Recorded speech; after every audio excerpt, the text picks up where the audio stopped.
In this video, we're going to go over how to convert a percentage to a decimal. So say I were to ask you to convert 125% to a decimal.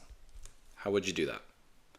Well, we're going to assume that the decimal point is to the right, or all the way at the end. And to convert a percentage, which essentially means out of 100, to a decimal, we're going to move the decimal point 2 places to the left.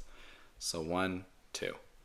And so when we rewrite 125% as a decimal, it's going to be equal to 1.25 because we moved the decimal point 2 places to the left. Now let's try one more problem, and this time pause the video and try it on your own. But say I were to give you 8% and I told you to convert it to a decimal. How would you do that?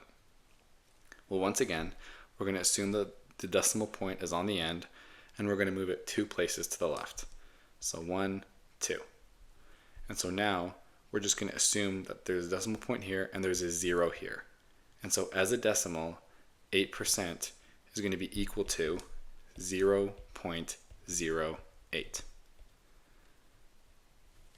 So the key tip essentially is that percent means out of 100. So that's why we move the decimal place 2 places to the left.